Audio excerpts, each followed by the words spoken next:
lugar que é bom pra mim, é onde eu quiser estar. A estrela ainda brilha, ela é quem vai me guiar. Ser guerreira é minha sina, batalhando pra vencer. Tenho voz pra ser ouvida, tenho sonhos pra viver. Não vão mais conseguir me anular, me calar.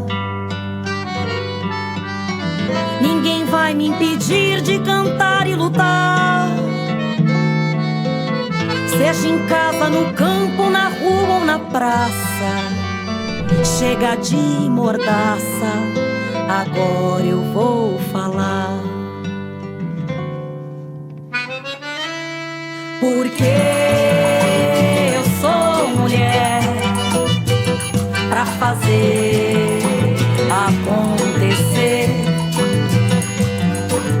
Eu sou uma delas, são elas por elas, ocupando os espaços de poder.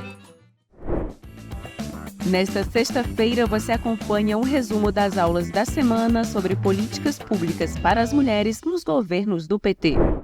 Eu sou Denise Motadal, secretária nacional de enfrentamento à violência contra mulheres do Ministério das Mulheres. E na aula de hoje, nós vamos nos dedicar a conhecer o que está sendo desenvolvido e implementado pelo Ministério das Mulheres em termos das políticas públicas para as mulheres atualmente. Bom, houve um desmonte muito grande das políticas públicas que vinham sendo implementadas no Brasil desde os anos 80, naquele momento pré-constituinte, até a atualidade. Esse desmonte aconteceu por conta do golpe contra a presidenta Dilma Rousseff e que interrompeu as políticas que vinham sendo implementadas e colocou à frente do nosso país um governo que, infelizmente, desmontou diversas políticas públicas porque trabalhou com o conceito de mulher como se as mulheres não tivessem autonomia sobre a própria trajetória social, política, profissional, direito sobre o próprio corpo. Então, esse desmonte trouxe impactos fortes.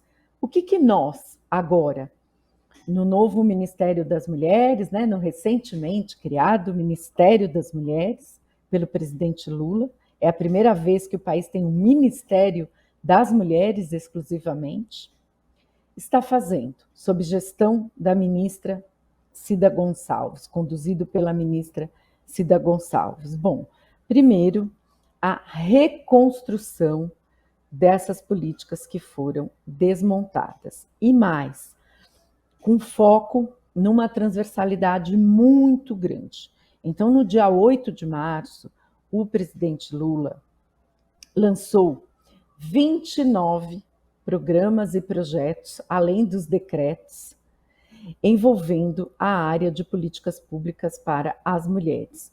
Portanto, nós estamos impulsionando as políticas públicas para que elas cumpram o seu papel de atenderem as mulheres nas diversas necessidades e áreas, na saúde, no trabalho, nos esportes, na educação, na cultura, em diversas áreas, né? São muitas as áreas que nós estamos implementando esses projetos. Vou falar um pouquinho desses projetos, né, agora no início, para depois voltar o foco para as políticas públicas para as mulheres na área do enfrentamento à violência, porque é muito importante que esse conjunto de iniciativas do governo tenha divulgação. Bom, na área do trabalho, falando um pouquinho da área do trabalho, quem coordena essa área é a Secretaria de Autonomia Econômica, coordenada pela Rosane Silva, mas falando pontualmente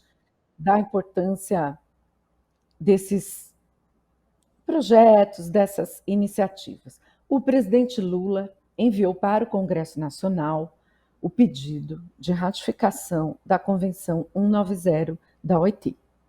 Essa convenção trata da prevenção, apuração e coibição do assédio sexual no mundo do trabalho. Ter sido vítimas de abordagens inadequadas, de pressões para que se relacionassem sexualmente com seus gestores ou empregadores em troca de formação profissional, ascensão profissional, novos cargos, e isso precisa ser barrado. E uma reivindicação forte de todas as centrais sindicais do país entregues para o então candidato Luiz Inácio Lula da Silva reivindicava a ratificação dessa convenção pelo Brasil. Então, essa foi uma iniciativa importante no mundo do trabalho. Além disso, o presidente Lula enviou para o Congresso Nacional um projeto de lei da obrigatoriedade da igualdade salarial entre homens e mulheres no mundo do trabalho. Isso é muito importante, porque no Brasil as mulheres ainda, inclusive nas mesmas funções, ganham em média 20 a 30% menos que os homens. Então, é muito importante também essa iniciativa. Além disso, o governo federal fez o decreto de contratação de, no mínimo, 8% de mulheres em situação de violência. Todas as empresas que têm contratos com o governo federal, garantindo maior oportunidade para as mulheres em situação de violência de reestruturação e construção da sua vida. E agora, mais recentemente, o presidente Lula assinou o decreto que cria a legislação de garantir no mínimo 10% de contratação de mulheres em situação de violência nas vagas do SINE, do Sistema Nacional de Emprego.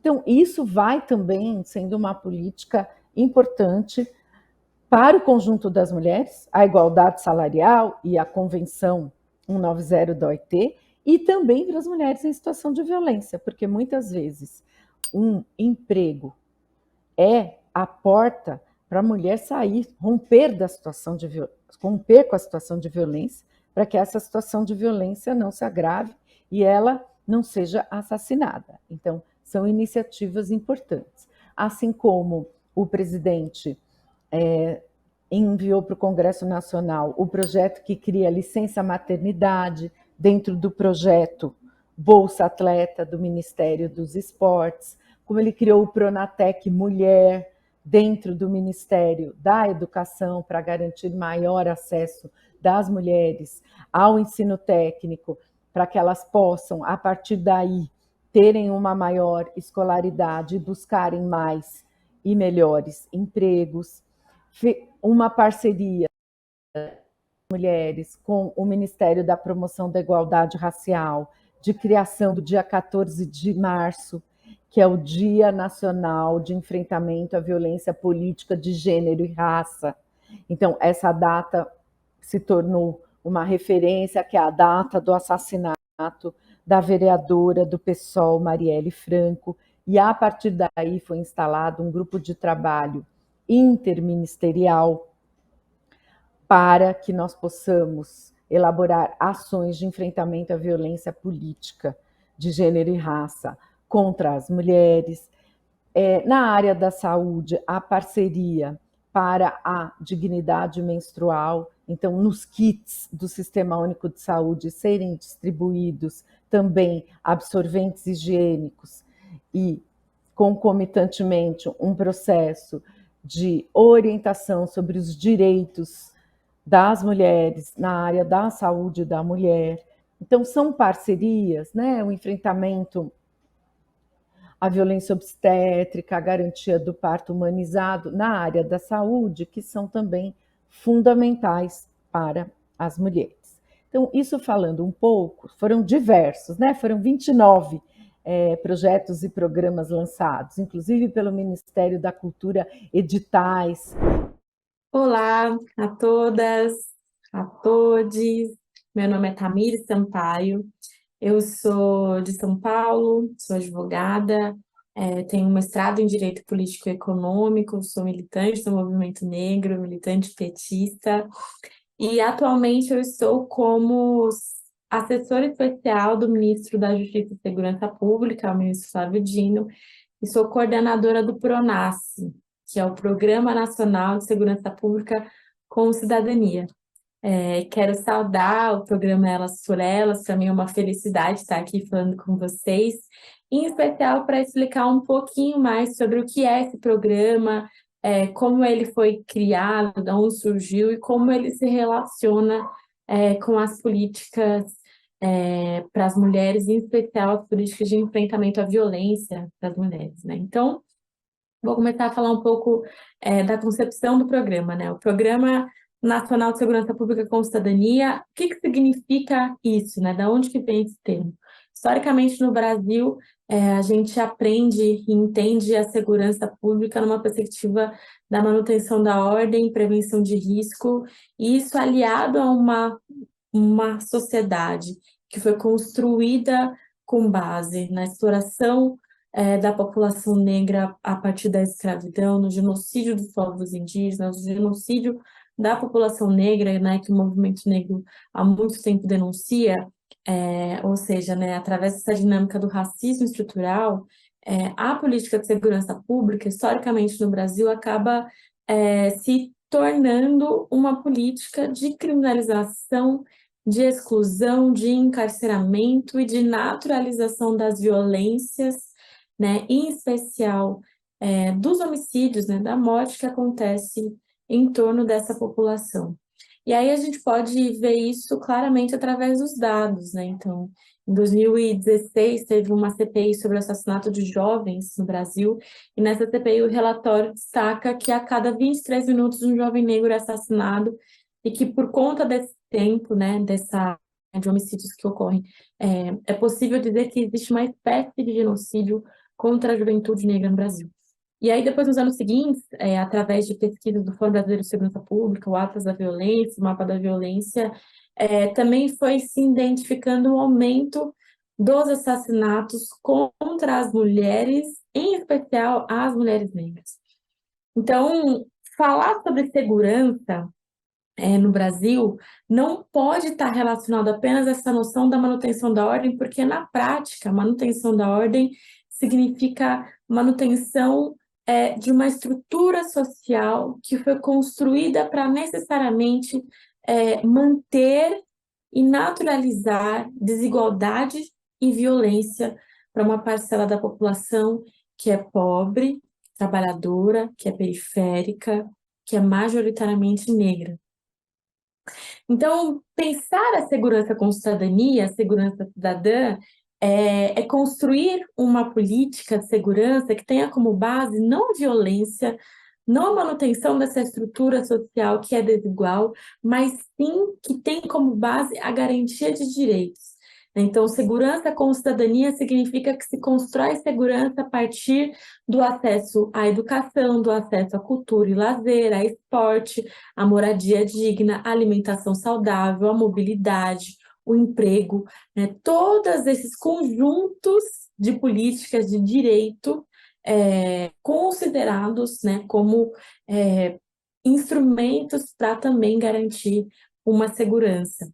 E aí o PRONASSE, o Programa Nacional de Segurança Pública com Cidadania, ele surge em 2007, já no segundo governo Lula, na época em que o ministro Tarso Genro era o ministro da Justiça, e ele surge nessa perspectiva, né, de construir uma política de segurança que tenha como base a garantia de direitos, em especial a articulação, né, entendendo a segurança como uma política transversal, ou seja, passou a estimular e incentivar projetos culturais, projetos de educação, projetos de prevenção à violência nos territórios em que o índice de vulnerabilidade social e econômica e violência era muito alto. E a partir disso foi articulando com o Ministério da Educação, o Ministério dos Esportes, da Cultura, as Secretarias de Juventude, de Igualdade Racial, das Mulheres, de Direitos Humanos, para construir nesses territórios em que era identificado um índice de violência alto, políticas preventivas, políticas de garantia de direito. Isso somado a capacitação e formação dos agentes de segurança, em especial os policiais militares e a Guarda Civil, e o incentivo a uma política de segurança voltada para a prevenção e voltada para a redução do uso da força, né? Então, para uma articulação de uma polícia comunitária, de bem articulada com os movimentos sociais. Durante agora essa retomada, né, do presidente Lula de volta à presidência da República, a gente retomou, junto com ele, o PRONASSE. O PRONASSE, infelizmente, ele foi se desmanchando, né? Foi um programa e uma política que não teve continuidade com o passar do tempo, mas que agora a gente está retomando e com força total. O programa ele foi lançado no dia 15 de março, em uma atividade junto com o presidente Lula, e que assinou o decreto, né, de lançamento do PRONASSE 2. Eu espero que o PRONASSE, espero que você, Tamires, espero que os companheiros do Ministério da Justiça consigam levar a cabo essa proeza de fazer os governantes compreenderem que a sociedade não está precisando só de mais polícia, a sociedade está precisando de mais Estado. Que o Estado interfira nas condições de vida das pessoas, na qualidade da educação, na qualidade do transporte, na qualidade da saúde, na qualidade da rua que as pessoas moram, na coleta de esgoto, no tratamento de esgoto, na qualidade da água que as pessoas bebem. Ou seja, tudo isso influencia no comportamento de um ser humano. E é isso que o Estado tem que fazer. E o PRONASSE 2 agora, ao invés de ter uma série de ações, como tinha no passado, a gente resolveu focar em cinco eixos de atuação prioritárias. O primeiro eixo é o de enfrentamento à violência contra a mulher. O segundo é o de políticas de segurança com cidadania nos territórios de alto índice de violência e vulnerabilidade social. O terceiro é de políticas de cidadania, em especial educação formal e ensino profissionalizante para presos e egressos. O quarto apoio às vítimas da criminalidade, em especial as mulheres que foram vítimas de violência doméstica e as famílias que tiveram os filhos que foram vítimas de violência física, né, que perderam os filhos, então as mães que tiveram os filhos assassinados. E, por fim, o quinto eixo é o eixo de políticas de fomento a políticas de enfrentamento ao racismo estrutural e os crimes daí derivados. Todos esses eixos, de certa forma, eles estão intercalados, em especial o quinto eixo, né, que é a política de enfrentamento ao racismo estrutural na segurança pública, ele é transversal, né, a todos os outros eixos, mas a gente resolveu delimitar esses cinco para dar o norte, né, da atuação que o programa vai ter a partir dessa retomada. Eu vou aqui nessa nossa aula focar em especial no primeiro eixo, que é o de enfrentamento à violência contra a mulher, em especial enfrentamento ao feminicídio, porque acho que é nesse mês passado agora, o mês de março, é o mês em que a gente está tendo uma maior articulação, uma maior preocupação para garantir isso, porque os índices que têm sido colocados em relação à violência contra a mulher, em relação ao feminicídio no Brasil, são assustadores e têm aumentado, né, a cada ano. No último ano, a gente teve agora, no início do mês de março, uma pesquisa do Fórum Brasileiro de Segurança Pública que mostrou que todos os tipos de violência contra a mulher aumentou. E aí todos os tipos, quando a gente fala sobre a violência física, a violência sexual, violência patrimonial, psicológica e moral.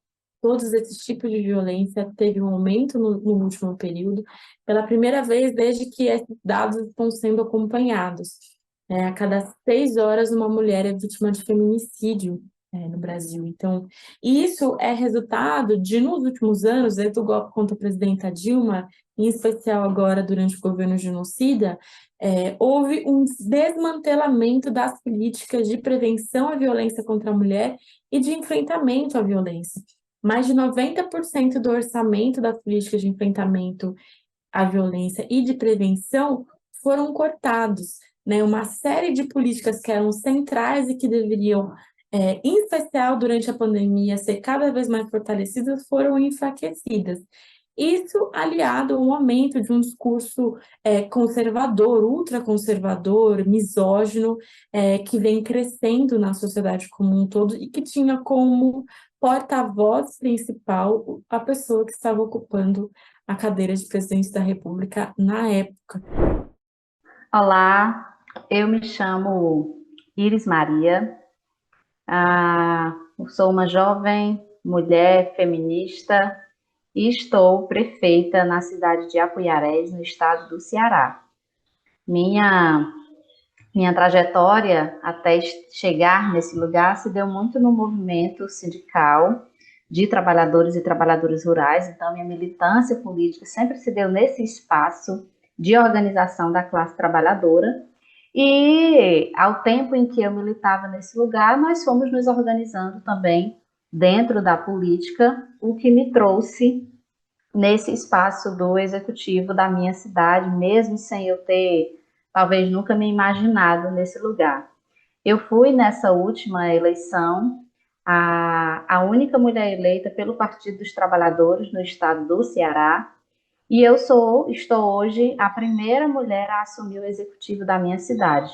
Então, isso traz algo muito importante para mim, que é a participação mais efetiva das mulheres no espaço da política, nos espaços de decisão, de poder, mas também traz um desafio muito grande. Minha cidade tem 66 anos de emancipação política e pela primeira vez tem uma mulher à frente do executivo. Então, todos os dias a gente já enfrenta desafios grandes por ser mulher, e ainda nessa sociedade que, em meio a todos os avanços, a gente ainda enfrenta muitas dificuldades, porque é uma sociedade que ainda se apresenta muito, muito forte à desigualdade nas relações de gênero. No espaço da política partidária, eu afirmo que talvez de todos os lugares que as mulheres vêm ocupando, na política partidária ainda seja o lugar onde nós encontramos mais desafios, porque historicamente foi construído esse lugar como um lugar dos homens. Então, você está ocupando esse lugar, nos desafia a todo dia. Parece que a gente precisa estar provando de que nós podemos, de que a gente é capaz. Então, além de ser mulher, ser trabalhadora, uma agricultora, então ocupar esse espaço me deixa muito feliz, mas me desafia todos os dias a buscar fazer, e é o que eu venho fazendo diariamente, trazer um modelo de gestão participativa, comprometida com as demandas coletivas da população, e assim eu venho fazendo esse mandato do Partido dos Trabalhadores, também pela primeira vez que o Partido dos Trabalhadores ocupa o executivo na minha cidade. Então, é muito desafiador, mas é muito prazeroso também estar ocupando esse lugar.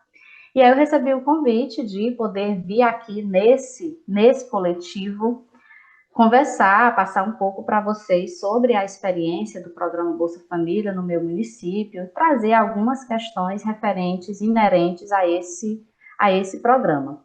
Eu acho muito importante que, ao trazer do programa Bolsa Família, é extremamente importante que, inicialmente, a gente traga um pouco dessa contextualização histórica do programa, que já passou por diversas mudanças, né, nomenclaturas.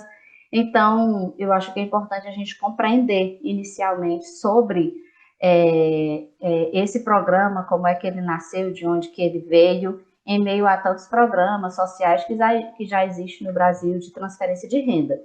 Então, o programa Bolsa Família, ele foi criado em 2003, no primeiro ano de gestão do nosso presidente Lula, e ele tinha um objetivo que era de unificar todos os programas de transferência condicionada de renda que existiam no Brasil naquele período, porque existiam diversos programas com esse cunho que foram criados no governo do presidente Fernando Henrique Cardoso. Então, a gente tinha Bolsa Escola, Bolsa Alimentação, Cartão Alimentação, Auxílio Gás, e aí a intenção do governo Lula, naquele momento, era, de fato, fazer uma unificação desses programas de transferência de renda que já existia, transformando em um único programa, mas que tivesse também um objetivo, né, uma intencionalidade mais clara, fazendo a unificação de todos. Então, daí foi criado o programa Bolsa Família, que além da transferência de renda, ele se apresentou e ele propiciou, na verdade, o acesso às famílias beneficiadas aos serviços de saúde, de educação, a todos os beneficiários do programa Bolsa Família, porque ele veio trazendo algumas condicionalidades no que diz respeito a participação efetiva no programa. Então, para que eu fosse beneficiária, para que eu seja beneficiária do programa Bolsa Família, eu preciso cumprir algumas condicionalidades, e isso me leva a buscar o programa, a buscar os serviços de saúde e de educação.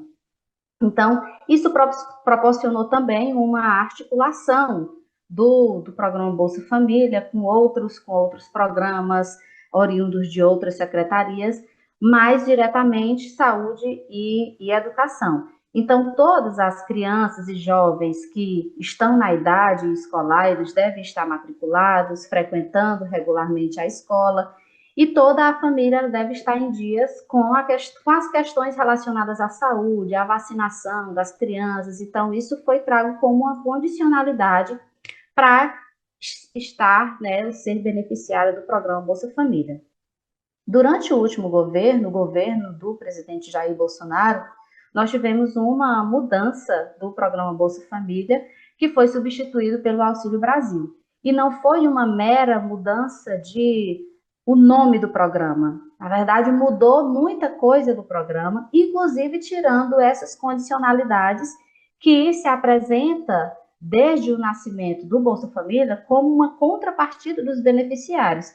Com essa mudança no governo Jair Bolsonaro, acabou essa contrapartida dos beneficiários no que diz respeito a esses serviços de saúde e educação, e que acaba se transformando em condicionalidades para estar beneficiária do programa.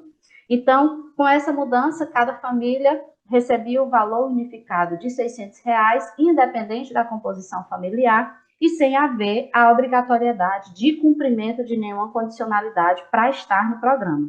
O que eu avalio que foi algo muito ruim, porque a gente tinha todo isso, incentivava as condicionalidades da saúde e educação, incentivava as famílias a buscar os serviços tanto de saúde quanto de educação, mas a gente tinha mais facilidade, inclusive, com relação à vacinação das crianças. Hoje a gente já encontra diversas crianças com vacinação atrasada, a evasão escolar aumentou, e aí não foi só fruto da pandemia, é claro que a pandemia também trouxe isso muito forte, mas isso acabou sendo também, não é que foi um incentivo, mas as famílias, elas acabaram não se preocupando tanto em acompanhar os filhos no que diz respeito à educação, porque já não era mais uma condicionalidade de fazer parte do programa.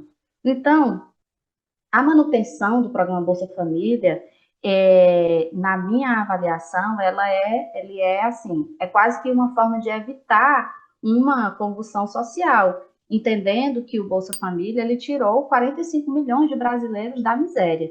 No meu município, eu tenho um índice alto de famílias em vulnerabilidade social, em extrema pobreza, que desde a sua criação, esse programa veio dando um suporte extremamente importante nessas famílias. Então, é diante desse entendimento que o próprio presidente Lula, ele fez a sua última campanha com foco no programa, que voltou novamente a se chamar Bolsa Família, agora a partir do momento em que ele assume a presidência do Brasil. Então, retoma-se o Bolsa Família, trazendo novamente essas questões que estavam muito lá no seu nascedouro, essa interligação com os serviços de saúde e de educação. Então, hoje nós temos um novo Bolsa Família, que traz algumas questões que estavam lá quando nasceu em 2003, mas que traz também outras novidades, e que os municípios estão, nesse momento, entendendo melhor do programa, para ir também dialogando com as famílias beneficiárias.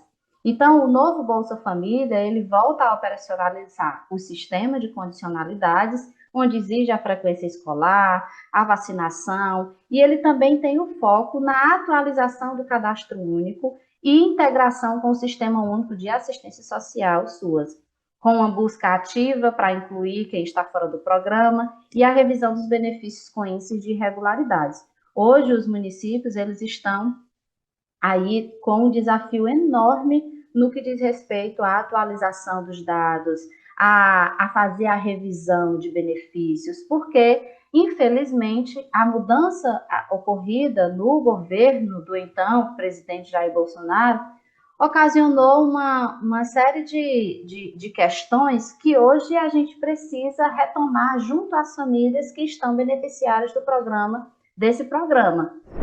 Olá, cumprimentar a todos e todas que estão assistindo essa aula do Elas por Elas. Eu me chamo Ellen Costa, eu sou coordenadora geral da Central de Atendimento à Mulher, o LIG 180, do Ministério das Mulheres, e é um prazer poder participar e explicar um pouquinho hoje como funciona a Central, quando foi que ela surgiu, os momentos que nós passamos, e essa fase atual do governo Lula reeleito pela terceira vez, e o retorno dessa política tão importante para todas e todos nós, né? Então, eu vou iniciar falando um pouco sobre esse panorama histórico. Eu queria colocar que a Central, ela não tem tanto material assim que a gente possa buscar para apresentar realmente quando foi que ela iniciou, como era vista anteriormente, os processos que ela passou até chegar no formato atual. Então, a gente busca algumas pesquisas que foram feitas, eu estou me baseando bastante aqui na pesquisa da Daniela Carneiro Nogueira, um TCC que ela fez, e ela fez esse TCC entrevistando as funcionárias da época, as servidoras públicas que trabalhavam lá atrás, desde o início até a gestão Dilma, né, Dilma Rousseff. Então, ela conseguiu montar esse panorama histórico a partir dessas entrevistas, e eu vou colocar um pouquinho aqui para vocês. Então, a Central de Atendimento, ela inicia lá atrás, assim que Lula é eleito, em 2003, ele convida a ministra Nilceia Freire, nossa saudosa Nilceia Freire, para ser a secretária de Políticas das Mulheres. É o primeiro organismo que é criado, é ligado à presidência da República, e dentro da criação dessa Secretaria de Políticas para as Mulheres, na época, houve também a criação da Ouvidoria da Mulher, né? E essa ouvidoria, ela servia para solucionar problemas internos e também funcionava como canal de diálogo com a sociedade e recebia os relatos de violência. Então, paralelamente, a criação da secretaria e a criação da ouvidoria também estava sendo feita, à época, a discussão sobre a Lei Maria da Penha, né? O Brasil já tinha sido condenado no caso da Maria da Penha, e aí, entre as condenações, o resultado é realmente a criação da lei, né? Então, a CEPM, ela acompanhou de perto esses debates, e também, à época, estava ocorrendo a primeira Conferência Nacional de Política para as Mulheres, né, que foi em 2004. E dessa conferência, a sociedade já apontava a violência contra a mulher como uma questão relevante a ser enfrentada pelo Estado.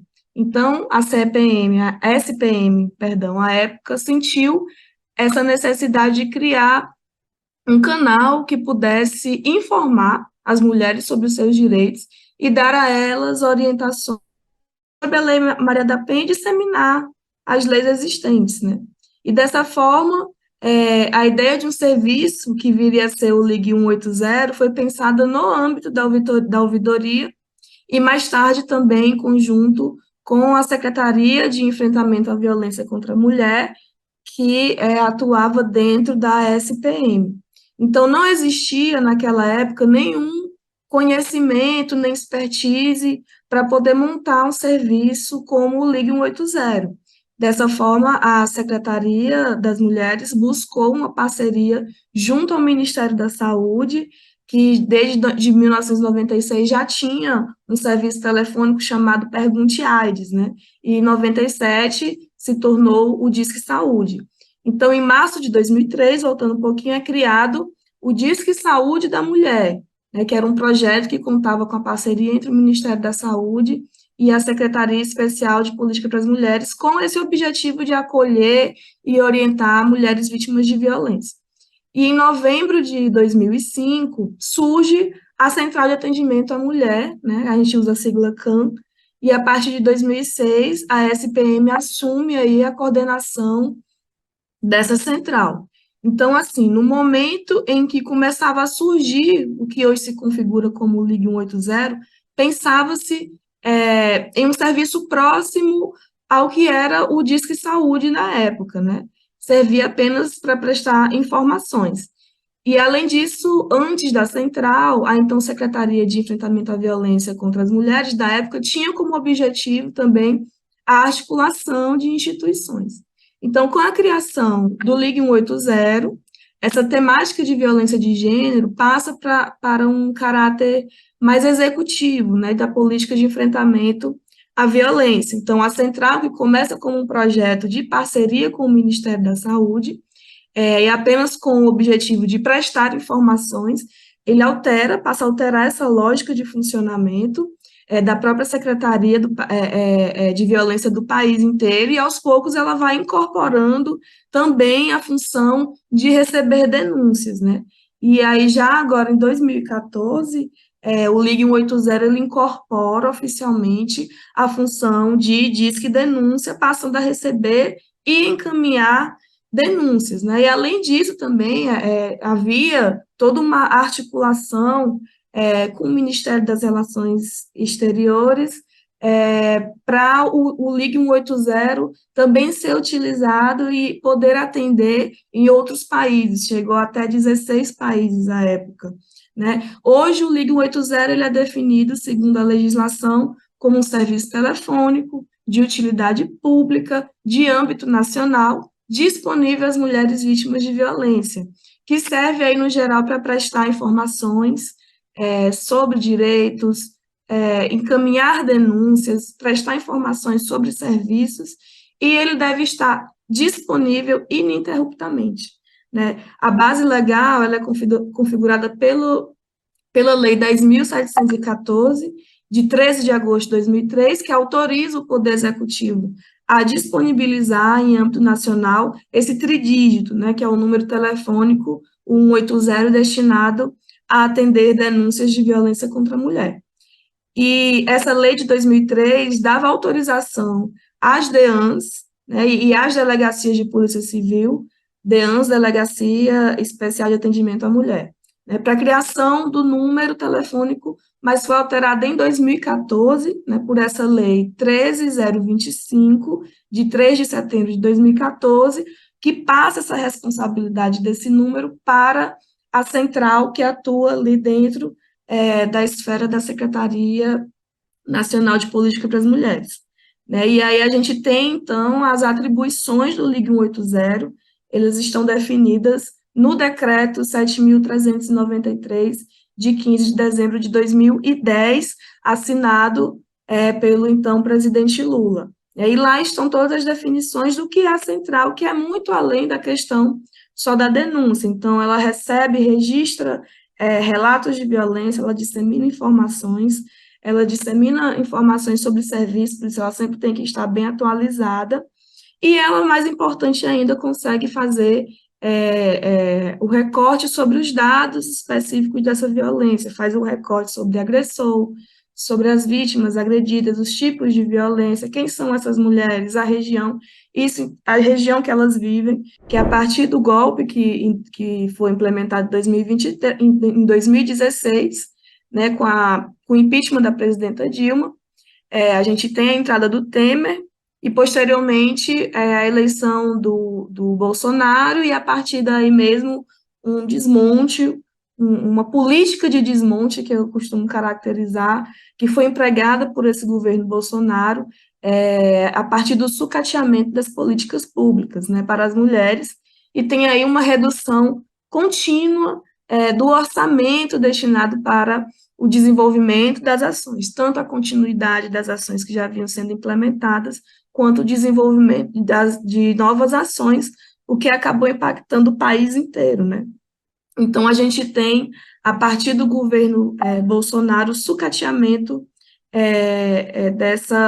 da Central de Atendimento à Mulher. Olá, eu sou a professora Josete, vereadora em Curitiba pelo Partido dos Trabalhadores, sou filiada ao PT desde 1990 e sou professora da Educação Básica, professora da Rede Municipal de Curitiba. Sou sindicalista também, essa é a minha origem, né? Fui da direção do nosso sindicato aqui em Curitiba e a partir, né, de um debate coletivo é que eu acabei entrando na carreira política, né? Saí candidata em 2004 e estamos agora no nosso 5º mandato como vereadora. Então, essa é a minha trajetória. Então, é desse lugar que eu me coloco para discutir com vocês, para trazer algumas informações. Como mulher, nós sabemos todas as dificuldades que temos para superar as barreiras da sociedade, que é machista, que é patriarcal, e onde ainda a igualdade entre homens e mulheres não está presente. Ainda são os homens que ocupam a grande parte dos espaços de poder, seja numa empresa privada, seja no executivo, nos legislativos. Então, nós precisamos de políticas públicas para que tenhamos as mesmas oportunidades que os homens têm.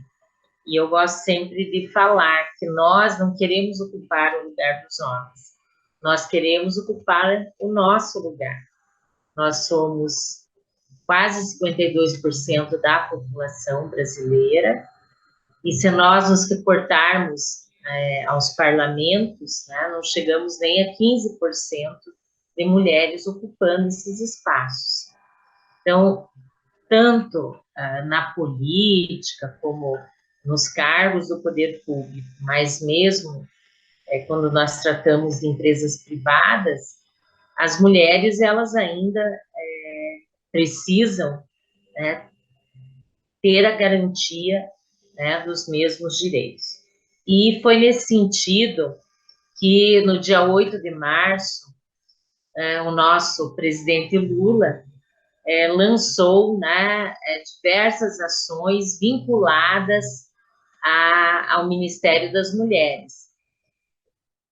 Mas o que eu acho bem interessante é que essas ações, elas estão articuladas com os mais diversos ministérios, e é nesse sentido que nós avançamos, porque o Ministério das Mulheres, ele não vai conseguir avançar tendo ações isoladas. Nós vamos garantir políticas públicas efetivas tendo essa ação com todos os ministérios, essa ação interministerial. Uma das questões que o presidente Lula anunciou como um programa, né, como uma ação do governo federal, foi a assinatura de um projeto de lei que estabelece a igualdade salarial entre homens e mulheres que exercem a mesma função no trabalho. Então, esse é um compromisso que o presidente já trouxe durante a campanha eleitoral e que agora esse projeto será encaminhado para o Congresso Nacional, e nós entendemos que é um grande avanço.